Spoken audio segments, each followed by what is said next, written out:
meet again. So Vanessa, first of all, what's Anspaugh? What is that? Where's your name? What is the ethnic derivation of your name? Yeah, it's actually a German. It's a German last name. Yeah. And you were born in Southern California. Yeah. Right. And you have a lot of artists in your family. I do. It's true. Right. So you've been out of, many of us are very excited because you haven't done a season in New York in a while. And is it true the last work was The End of Men? Was that the last work? Yeah. I'm not sure, but yeah. It was, I mean, it's not the last, The End of Men is not the last piece I made, but it's the last piece that had a premiere in New York. So it's been a while. Right. Well, we're glad to have you. So let's talk about this. There's so much I want to ask you now. I know we only have about half an hour, but Mourning After Mourning. That's a very clever play on mourning. What's going on there? Yeah. So it's the word mourning spelled in the grieving term, use of the word, and then morning like good morning, right? So there's a couple things being played with there. I sort of like the mystery of it, certainly, and the sense of repetition. So it's playing with time and cycles. And then of course the obvious reading, which is like grief after another morning, like just the continuation of loss and the continuation of losses that we all experience. I also like the part, I was playing with different versions of those words, particularly the grieving word mourning. And with the moment that we're in with Roe v. Wade, I just felt like the little bit of play on the morning after pill and mourning that loss as well felt like, whoever picks that suggestion up feels like yet another appropriate play on the word. So what is the moment we're in? That's a great question. No, I'm assuming that's the water you swim in, right? Well, yeah, and I think it's the water I swim in within relationship to the collaborators that I'm working with, right? So it's like, how are we all experiencing our various moments and how we come together, how we're interpreting the world that we live in, how we're digesting the world that we live in. So it's I definitely don't feel like I'm stepping in and saying like, this is the moment that we are living in, and it's my personal statement so much as here's what I'm experiencing and talking to the dancers with what I'm experiencing, and then hearing how they're, as you know, in creative process, there's so much interpretation and dialogue that goes in to how we actually end up with a material that we have and that we share. And I think, to me, collaboration, as I keep doing this labor of love of dance making, I realize how at the heart of why I do what I do is because I love collaboration so much. Like I love. How do you collaborate? You come in with I don't know, is your work phrase based? Do you come in with a concept, newspaper articles, throw it on the floor and ask people to respond to it physically? What do you do? How do you work? I feel like I use every single tool in the toolbox and throw them all together, and each process sort of yields a different journey through them. So I wish I had a more precise way, but I mean, I can think about this particular piece and how it evolved. When you say, also to come back to the moment that we're in, I feel like awareness and trying to pay attention to what's happening in the room is a huge part of my practice. So in the room, or what happened on the subway or the bus or in your apartment the night before, would you say? But all of that is brought into the room, right? Brought into the room, by the dancers, by me, and picking up on that and not saying we leave that all at the door, but we bring it in. And so paying attention to the moment of being like, where is everybody? What are we bringing into the room? What are we caring about? I've sort of lost my train of thought because I got there by, what was your question? Well, I was asking, you say that in the room, and I was just trying to understand what the room was for you. Yeah. So I think, this practice of not just having my own agenda. Certainly I have questions I'm asking, things I'm interested in exploring, but then sort of holding that right here and then trying to be like, so what's happening now? Like somebody, there's so many with this piece, with COVID and the fits and starts we've had through this process. I've been able to live with my dancers over time, especially the core trio, and the losses that they've experienced over these last 2.5 years. Did you do all social distancing together? Were you all together during COVID? Well, let me get back to that and just say that, there were a number of deaths, close family deaths in our collaborative group. In fact, another one that just happened in this time. And then some, aging parents and some cancer diagnoses and some major locational moves. So there was a lot going on in that way that was brought into the room, not intentionally, but I think for this work in particular, I really welcomed the conversation around just the energy that these losses were bringing to my dancers.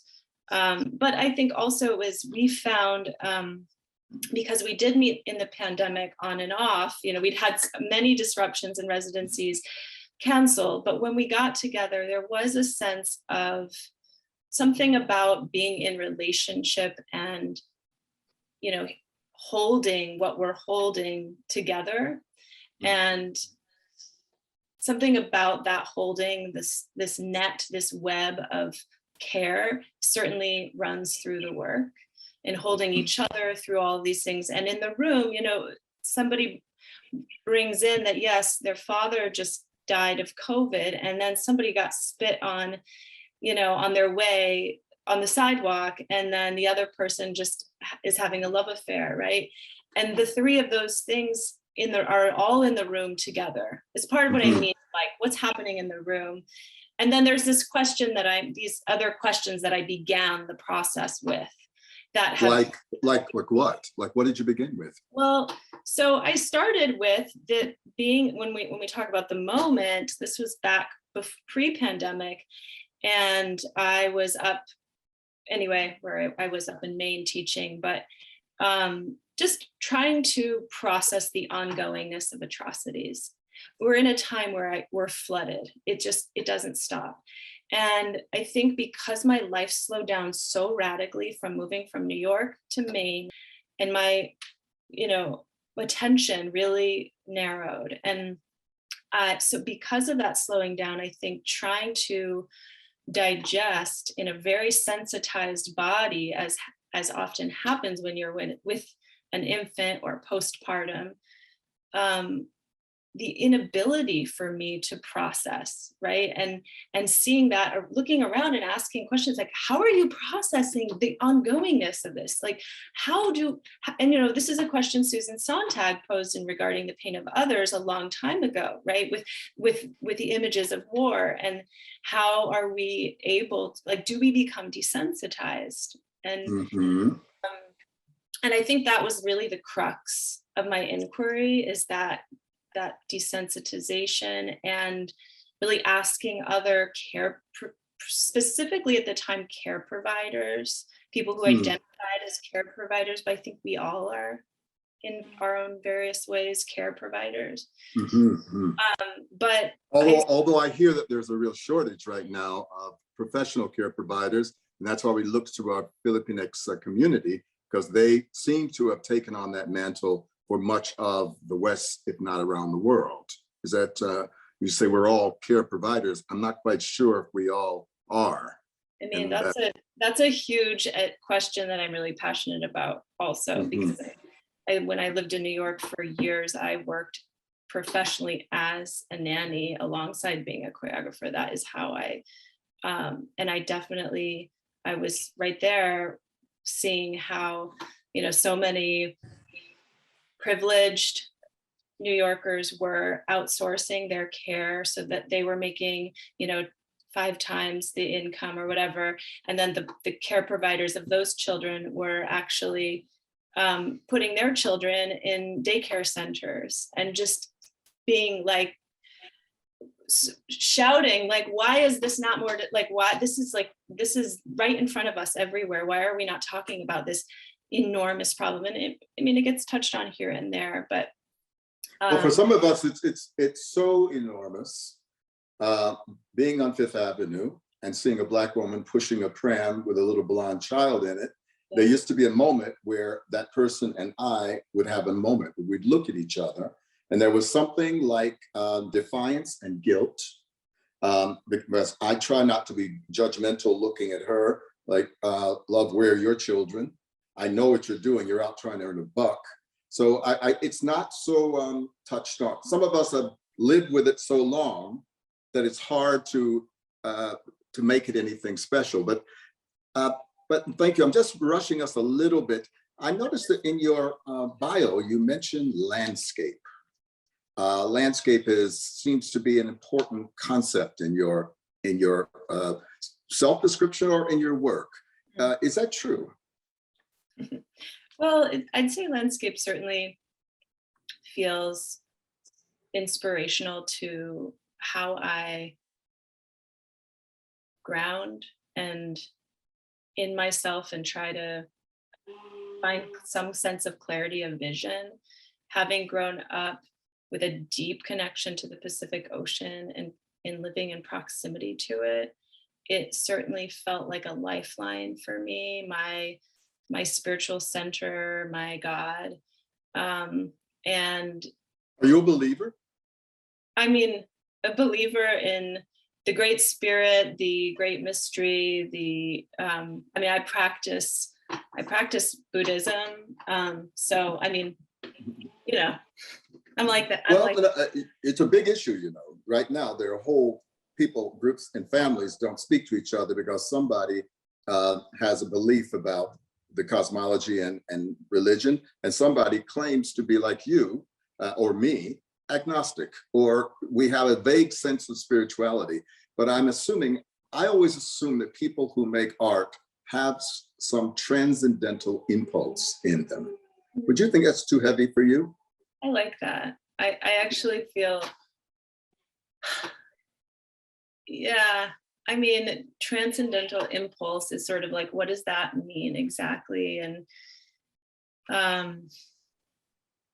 I think that the way I would maybe relate to that is, something that feels bigger than my own desire or bigger than me that is calling me to do what I'm doing. But I don't mean that like in an angelic way, like there's some angels calling, right? It's like, I don't really know what it is, but perhaps it's just that I need to be in conversation with the mystery and the magic and the absurdity and of existence, because it's wild. Yes, it is. Yeah, as a child, it's just like I still feel like I marvel at what is sort of most basic about being alive, that I kind of can't get over it. I'm like, we're like doing this thing, we're breathing, we're talking to each other. Don't you think it's crazy? And it's over. Fuck. Like, yes, responding to that again and again and again, I think. Some people say hallelujah, right? Exactly. So I wrote here, how does land and history inform your work? Emily Johnson was just here and she left us pondering past injustice, robbery, while looking forward to the future. What land and history, does that inform your work? Well, it's related to the question you just asked, I suppose, around landscape. I'm trying to think about how to answer this somewhat concisely. I wouldn't say that it informs my work the way it informs Emily's inquiries. Like, that feels very direct. I think I could transpose that inquiry into the bodies that are in the room and the history of those bodies. Like I was touching on earlier, just that each dancer's unique juxtaposing histories and, you know, ancestries, and everybody's journeys. I'm deeply fascinated by in my cast, and kind of I feel the cacophony of those experiences, like kind of bouncing off of each other and like connecting to each other. So perhaps land and history with relationship to the bodies. And, you know, we see there's such a correlation between, for me, the body of me and you and the body of the earth. So especially in a time, if we speak again to this moment where our earth is clearly out of balance and sick, and more and more people are sick, right? Literally chronically ill. And every day I have a friend with a cancer diagnosis. In 1 month, 4 friends got diagnosed with breast cancer, and they're all under 50. I mean, that's, you know, it's not, we're not disconnected from what's happening to the earth. So, you know, people act surprised if it's a coincidence, and it's clearly no coincidence. So, yeah, I would maybe talk about that relationship, but less, I mean, yes, I'm definitely influenced by landscape. I feel like I'm a very elemental person. I'm affected by sun, light, air, earth. I need those things in to like palpable, to feel some kind of ground. But and yet you're a theater maker, and our theater is proud to have you. It's an artificial environment. It's indoors, artificial lighting, sound, everything. So how do you? I mean, what this person is? I love the. I don't know if you wrote this. To reconnect with wildness. Wrote, is that your line? This wild child from the Pacific, outside on land, and now suddenly in a theater, recreating something. I know it's a big, vague question, but is that? Is there any contradiction in that? I mean, I think I love contradiction and holding two opposites at the same time. Yeah, I mean, I think bringing the wildness of, you know, what exists outside of the theater into the theater is really exciting. And, you know, I haven't really thought about it in that particular way. And I do think in this piece, I actually have like, you know, branches that are brought in, of trees. And, you know, I mean, there's certainly a reference to the wildness of the earth, and also just that in the bodies. But I think that actually brings me to coming back to sort of telling you about some of my initial questions that was feelings were. You know, I was looking at that, at the care providers, ongoingness of atrocities, and then what I kind of came to for a moment was like holding rage and holding care. And this, as a care provider, and moving between these expressions of embodiments, and then finding hysteria, meeting these in the middle, and then really thinking about what hysteria is, and doing some research into the history of the diagnosis, and then coming to learn that, coming to learn that hysteria, or I should say, the word was, came from hysteron, which was the movement of the uterus.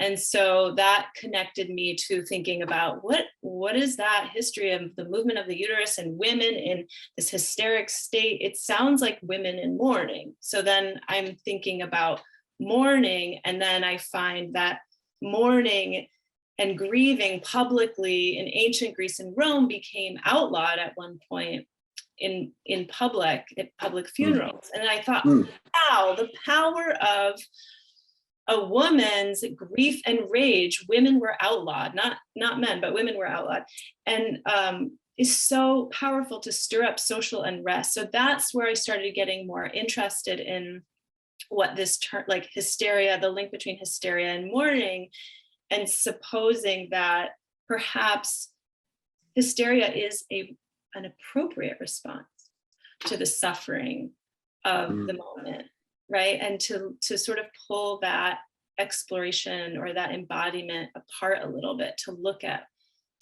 it. So sort of hysteria in relationship to mourning. Just for a moment, though, Vanessa, because now that you're using language which is very loaded. So in other words, hysteria is real. This is what men have leveled at women for a long time. They can't be leaders because they're too emotional and they get hysterical. But Yeah. now it sounds like you are taking it as a platform, or do you not? This hysteria is being out of control. Is that what you mean when you say hysteria? You don't. It's a good question. It's a wildness of perhaps a wildness and uncontainment of emotion that's erratic and irreverent and loud. And loud. Well, what are we going to hear in your show? You'll hear a lot of different sounds. There's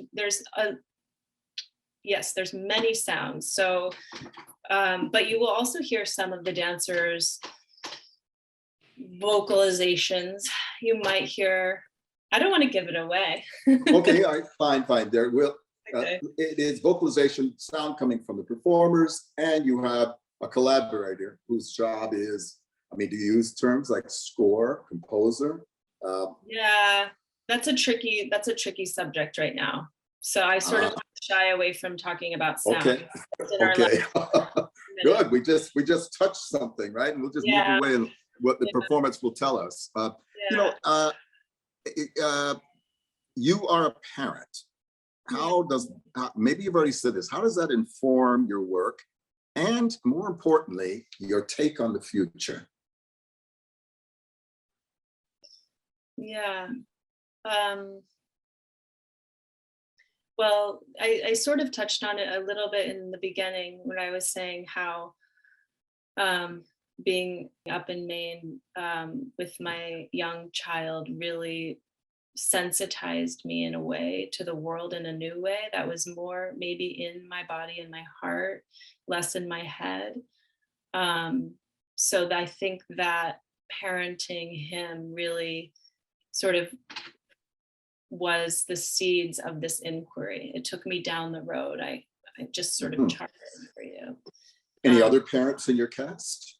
Yeah, and I started, so all the main trio, I should say, not main, but the work begins, and for the first 40 minutes, it is a trio of Anna Asrieli, Maura Nguyen Donahue, and Rebecca Sorrell, who are all in their 40s and 50s and have had rich, full careers as dance artists and educators, and they are parents.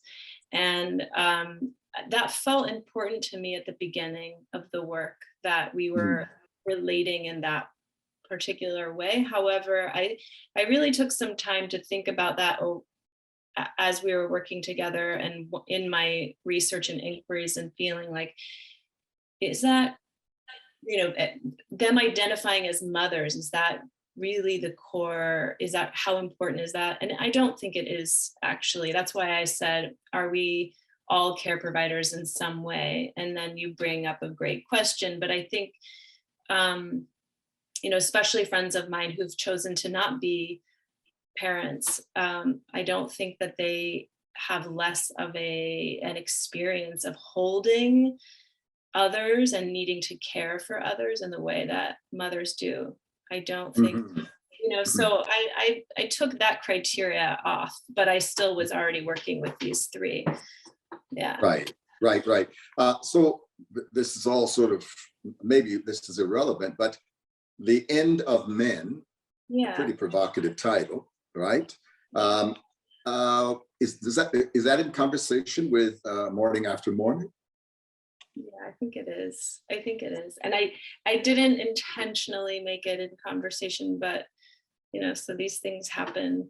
I was working with an all-male cast, right? And it was an ode to giving birth to a son, and investigating and curious about the masculinities that he would be contending with and playing with them and challenging with them and challenging them.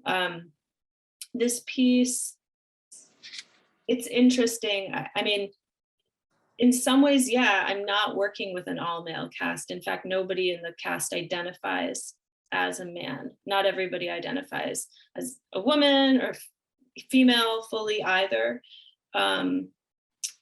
But there's definitely a really strong female bodiedness to the work. And in a way I hadn't intended to, I wasn't thinking about responding to The End of Men, but now I look at it and I realize that, yeah, they're certainly in conversation. And just to be my own, preemptive critic, I think, The End of Men was quite successful. People loved it. It did all the things. It was, it felt like conceptually clear, and it was entertaining. It was a little bit challenging. It was funny. There was a lot. It was a great piece. I'm proud of it. But sometimes it was a crowd pleaser, I think. And this piece, I don't think that is crowd pleasing in the same way. I'm not saying that. I think it's a lot more complex and layered, and at the same time simpler. And somebody said to me, like, of course people loved The End of Men. It was all men. This was recent, and I was like, oh, I hadn't really thought about it that way. Like, this cast is not all men. It's not, I mean, I'm holding that lightly, but yeah. So I don't want to talk you into a corner. It sounds like a very rich thing that is between the choreographer and her innermost self. So we will be the beneficiaries of seeing form. Can we talk just for a moment about is style appropriate? When the collaborators you've worked with for many years, some of them for a while, what is your style? What informs your movement? And movement is the primary language here, correct? Yeah, movement. Yeah. Yeah, movement is, although the visual picture painting and picture making feels really driving for me as well. And yet it's not Tanz Theater. I don't know. I mean, I don't know about how we define, genres, but I mean, my movement style, I actually feel like this piece, movement style wise, feels in some ways at the beginning, I feel like I can see my aesthetic preferences kind of clearly as ways I like to work with bodies in relationship to one another and creating different entanglements of that. And then the actual like movement choreography I feel like has sort of taken over and has much more of my dancers' voices in it than I see my own, which is okay because this is a collaboration. But I feel like I've done more letting go around that particular part of the work than I have in the past. And I wonder if I had more time, would I change that? Or would I keep it? And that's a question for me. It's like, as we're getting there, it's too late to make those changes. Yes, I understand. I have in my own work, I make things that are with the dancers, very specific. And one of the things going back 20, 30 years, a problem when you have charismatic performers doing something and then you lose that performer.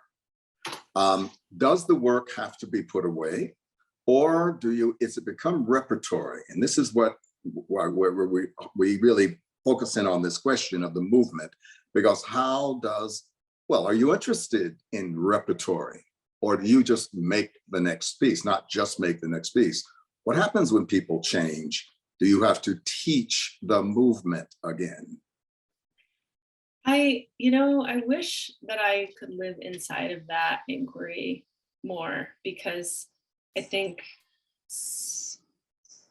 I haven't had the opportunity really to restage things. So I haven't faced that particular question, but I do think about the three women that are the core of this work and how irreplaceable they are. And Mhm. they, like when I talk about their different rich lived histories that they're bringing together, I cannot just fill somebody else in. It's going to change the piece. But does that mean that it's not worth restaging? Not necessarily. It would just mean me bringing in another level of creative process to the work, perhaps with new performers Mhm. Mhm. Oh, and of course. Yeah. to each Yeah. other. But Yeah. you know, one thing I just wanted to say that I was thinking about before when I was in the shower before coming to this conversation was like thinking about my relationship to you as an artist and thinking about um, one of your seminal works and how I was like, oh, I had never thought about this, but the relationship between Still Here and this piece is Mm. there's some, it's a lineage, there's a connection, and Mhm. I don't know exactly what that connection is in this moment, but your experience, obviously where you were coming from was so unique to your experience with Arnie and Mhm. your own process. It's not where I was coming from, but just head on moving into grief and moving into exploring process and ritual and dance through your own mourning, grieving Mhm. process. And how many years ago was that premiere? Ah, it's 20, about almost 30 years ago. Yeah. Right, and that was like a piece I saw, I think I saw on video with Bill Moyers and like, Mhm. in undergrad, and just those little seeds that get planted and somehow kind of just bringing it back to, oh, I wonder about that Oh, connection. you're wondering about victim art, huh? Victim art. Remember the discussion Yeah. around how unfair it was of me to put that work on stage because I'm Oh, asking people to come and feel sorry for me and feel sorry for the. I'm glad it's the scars are still there, but has anyone ever accused you of making something that manipulates the audience, that is victimized? well, Yeah. I would say I definitely am accused of being manipulative in some way. I mean, with my work, it's unabashedly emotional at times, and I think that it's not for everybody. And I Hmm. understand when an artist tells me too much what to feel and think, I can start to get critical and shut back away a little bit. So I get Hmm. it's a tricky line, but in terms of the critique of, what'd you say, being of victim, I don't know. I mean, that is Well, hard. right now, a lot of this next election is going to pivot on uh, women and their allies, understanding that women are being victimized. Yeah, Right? Is that fair to say that you're yeah, that I think that's yeah, fair you're to being, say. yeah, yeah. So it makes sense that intelligent creators like you would probably want to put their finger in the live wire of that discourse around. Remember how, I don't know if you remember back in that discussion, was Sylvia Plath a bad artist because she was putting her neuroses and her problems with her father on stage, and that she put her head in an oven, and poor thing, this is so unfair. So do you think art is fair? I don't know. I mean, I think to speak more, no, what is fair anyway? My 6-year-old is bringing that to me all the time. It's like, well, this is not fair, and they had more, and this is not fair. And it's like, okay, you don't know what this even means. Like, let's start at the beginning of time. Let's talk about capitalism. Let's talk about karma. It's like that question is really big. But I mean, I think that in terms of people bringing a great deal of their emotional content to work, and if that's fair or not, fair maybe just not the right word, but I think it's such a gift. I mean, all the artists whose work has spoken to me over the years, they're not disconnecting their emotional body from their conceptual body. It's all connected, and that transmission is a generous gift to me as an audience member, receiving something that is unnameable in a live moment. I feel less alone in my experience of being a human being. Amen. Amen. Wonderful. I'm going to let you go. These are questions which I think relate to what you were talking about, the care of an audience and the audience's care of the work. How did I put it? What should an audience new to your work know to engage your work? That's one question. And two, what should audiences be prepared to do, perform, or experience? So once again, what an audience new to your work, what should they do? What should your audience know to engage your work? And then what should an audience come prepared to do, participate in, or experience? I guess that's all. Yeah. I think for me, like, and I wonder if this is true for you, what I hope for is that my audience member comes incredibly open. Yes, don't we? Yes. For anything. And I will tell you, I feel like a lot of people already know what they want to see. You know, especially people that are regular art and dance viewers, they kind of know right away if what they're seeing is what they want or not. And I think it's a really important practice for us to be as in an artistic community, seeing other people's work and responding to suspend for some time all your own concepts of preference and really try to meet what's happening with what's happening. That's how you're going to get the most out of it, right? So what I tell somebody who's not used to seeing dance is really different than what I might say to somebody who is used to seeing dance. You know, but I did an interview just before you, and it was because our company is going to be performing in Rhode Island. And so it was the ABC affiliate, and there were other people on there, and they wanted to chat for 10 minutes. Well, no way, whoa, 10 minutes, you're going to chat. I said, but I did find myself going into something which maybe you're free of, I hope you are, because I have, I got to sell the work. And I want to ask you about the business of art, but I don't think we will go to that. But I was saying to them, look, I promise you out there, mom, dad, with the little kids and all, bring them to this show because there's going to, the dancers are going to be beautiful. Quote, what does beautiful mean? In other words, something that they went to see something that made sense, and the music is beautiful. So I began to make this promise to them.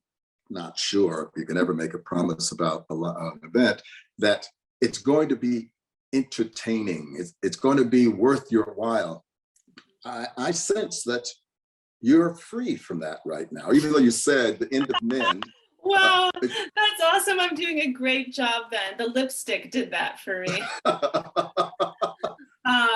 No, I'm riddled with doubt all the time, like really mostly as we get closer to the production. Yeah. And for me, I just am in a practice of letting go of those voices, and really just trying to commit to what we've done already and let it be what it is and suspend the doubt for later. But I'm not free at all of I mean, is that what you were saying, sort of free? Well, I guess I was talking about the business of the art, and when you have to get butts and seats, and when you have to get grants, and well, maybe not the grants, because the grant makers would like to think that they're on the side of the artist. They're not so craven as to want to be entertained. I think they feel that way. But the audience, they have that, it's a Friday, Saturday night, they're going to spend that money, and maybe they have some kids in tow. They have to be encouraged. Now, Okay. I don't want to put words in. Yeah. So I will say that I feel so blessed to have such an incredible cast, and there's something incredibly magnetic and embodied about my three older performers, Maura, Anna, and Becky. And I feel riveted. I could watch them forever just standing. So there's something in that. And I've heard other people comment on that, have come to rehearsals like, wow, the chemistry between the three, or they're each so fierce. And so I think I feel confidence in them as performers that yes, anybody who comes will be intrigued at the very least by something that's happening on stage, I hope. So come one, come all, you will be intrigued. Intrigued. Right? My dear sister, Vanessa Anspaugh, thank you very much for giving me this time. And we're really very proud of that picture of the fox-headed child, you know. Is that one of the young ghosts, I understand? Yeah, that was one of the original ones I worked with, but now we have two nude kids. Yeah, Umechi, Boren, and Pia. So good. Who are fantastic. But I also just want to thank you for bringing me and giving me this opportunity. I feel like I won the lottery. I feel really lucky to get to. Well, then we're all doing what we should be doing, right? We're trying. Be well, and you know, embrace your cast and tell them that they're on the front lines with the rest of us. And wherever you can, get people to vote. Okay. All right. Same. Bye-bye, Vanessa. Bye-bye now. Well, take care.